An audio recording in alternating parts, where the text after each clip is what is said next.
Imagine an NHL offseason where the most electric winger on the market, after years shining for the Toronto Maple Leafs, declares he's ruling out every Canadian franchise as his next destination.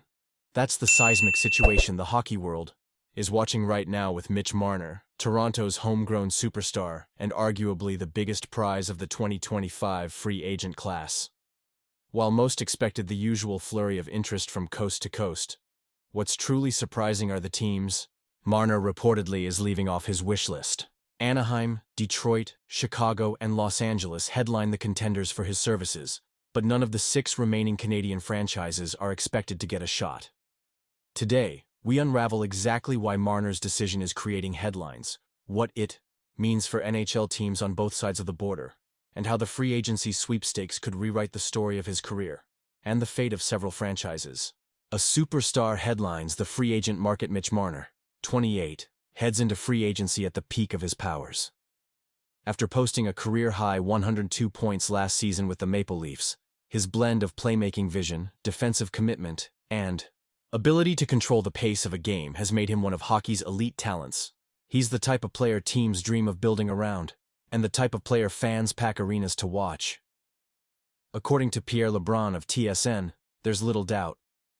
In my opinion, it is more likely Mitch Marner tests the market than re-signs. In Toronto, I think pretty much it's a done deal he is going to market. Very, very likely.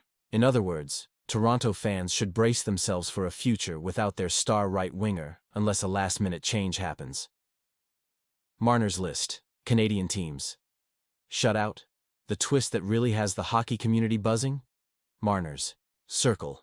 Per Anthony DiMarco of Daily Faceoff, has reportedly informed insiders that he will not be considering any of the 6 other Canadian NHL teams if he leaves Toronto. That means no Vancouver, Edmonton, Calgary, Winnipeg, Ottawa, or Montreal. From the outside, such a sweeping decision may seem shocking, but context reveals compelling reasons. Media pressure.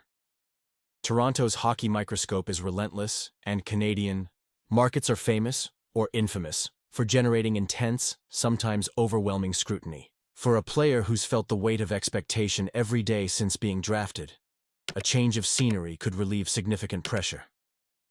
Financial and lifestyle factors. Playing in some U.S. markets means lighter tax burdens and often greater anonymity, allowing players more freedom in their personal lives and more take-home pay, even on similar gross contracts. Personal and professional growth. After a decade weathering the emotional highs and lows of Canadian market hockey, Marner may want a fresh perspective and new challenges surrounded by different teammates, coaches, and fan cultures. This isn't about disrespect for Canadian hockey. It's as much about Marner seeking the best fit for his personal priorities and career at this crucial moment. U.S. franchises, ready to fight for Marner with all Canadian teams. Out of the mix, the Marner sweepstakes become even more intense among U.S.-based organizations. Early favorites include the Anaheim Ducks, Detroit Red Wings, Chicago Blackhawks, and Los Angeles Kings. Here's why these clubs are seen as top contenders. Anaheim Ducks. With young talent, cap space, and a hunger to accelerate their rebuild, landing Marner would give them instant credibility and a leader for their next era. Detroit Red Wings. With a storied franchise hungry for playoff hockey, Marner could be the perfect fit to push them into contention and ignite a passionate fan base. Chicago Blackhawks. After years of retooling, Chicago's youth movement could benefit tremendously from Marner's experience and on-ice leadership. Los Angeles Kings. No strangers to big-ticket stars, LA could offer Marner the media market and teammates needed to chase deep playoff runs, all while enjoying a West Coast lifestyle. And let's not forget the usual suspects, contenders that almost always pursue superstar free agents, thanks to attractive cities, championship windows, or deep pockets. Expect several to join the conversation swiftly once free agency rings in. The price of a franchise-altering talent, Pierre LeBrun, frames Marner's position in poetic and accurate terms. Marner might be the only apple available in a market where 10 teams are craving an apple, and the likelihood of an overpayment is strong. Translation? Marner is positioned to spark a bidding war, driving his contract value into the $13–15 million per year range, especially as the NHL's salary cap rises for 2025. Even teams coming off disappointing seasons may be willing to throw every resource they have at Marner, knowing that a player of his caliber can instantly revive an organization's prospects, on the ice, in the locker room, and at the box office. Playoff questions. Fuel the narrative. One element that will linger in contract talks. Despite Marner's immense regular season output, his playoff production, and Toronto's repeated early exits, remain a talking point for critics. Is Marner the superstar who can push a team over the top?